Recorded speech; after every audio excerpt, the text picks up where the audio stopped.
Good morning. Excuse me if I partially do this because I'm remember. So a few weeks ago, Sybil reminded us in her reflection that God is always with us. And I believe that, and I think that you will do too. But sometimes when things aren't going exactly the way we planned, when things go sideways, one step forward, two steps back, it's easy to get discouraged. And that's when we say, where is God? Where's God in all of this?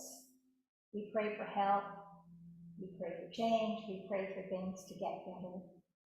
And we get impatient when our prayers aren't answered. But God isn't like Amazon. We can't call in a prayer request today and expect that the answer will be delivered to your doorstep tomorrow sometime before 9 p.m. It would be nice, but it doesn't work that way. God works in his own way, in his own time. And while we wait, sometimes we get so focused on everything that's going on, we don't see all the good things that are happening around us.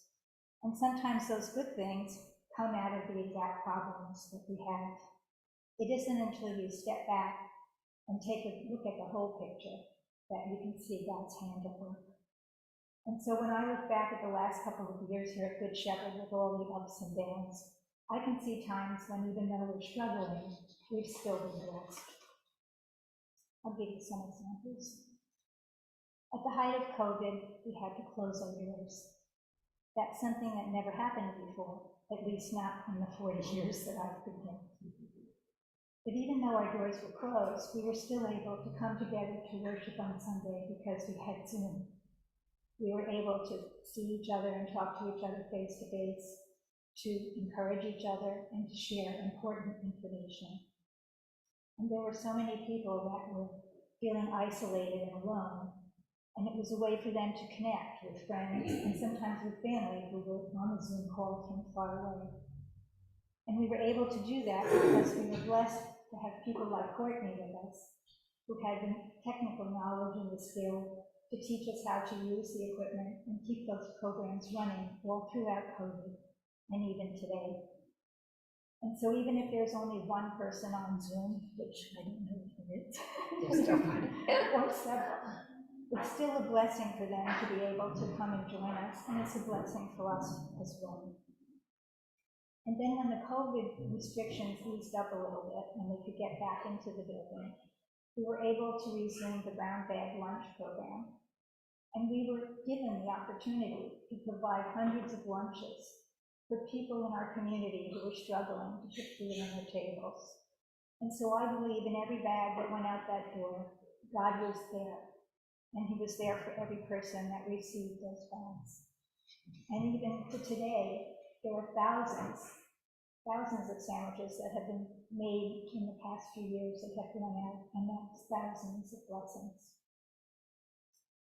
In Ireland, they refer to the hostilities that happened in the northern part of the country as the Troubles. And I'm not going into any details, but I will say that for us, we had our own version of the Troubles.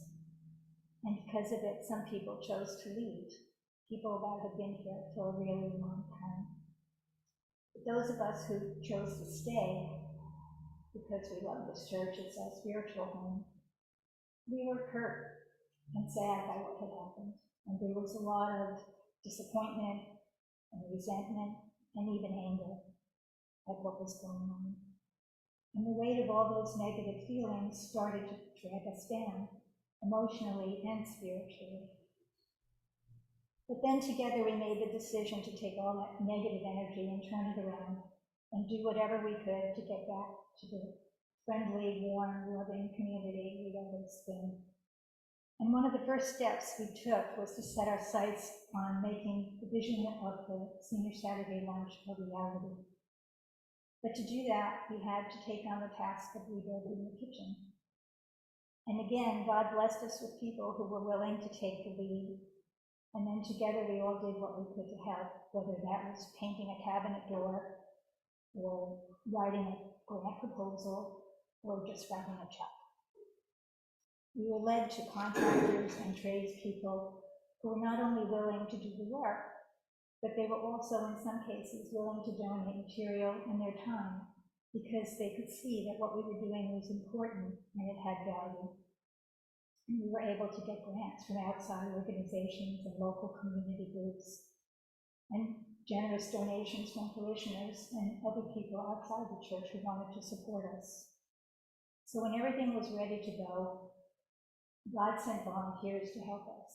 People from St. Mary's, from the Soma's Women's Club, teenagers who were looking to do community service, and other people who just wanted to help. And that program has thrived and continues to grow. And yesterday was a good example of that. And then Father Hal left, and here we were with no priest, and the chances of getting a full-time interim were slim to none. But suddenly there was a priest available to us, and it wasn't just anyone. It was someone that we knew and had been here before. It was Reggie. She'd been with us before, and she knew the heart of this church. She knew what we'd been through, and she knew what we were going through now, and she wanted to help. And she did. So our spirits were raised. There was a sense of renewal, and a sense that maybe we were back on the right track. So when you take time to look more closely, there are so many examples of positive things that have happened while we've been moving through this time of uncertainty. And one of the biggest blessings is that new people have come to join us. And some people who have gone for a while have returned. None of us know what the future holds for us, only that there'll probably be more changes, more compromises, and more challenges.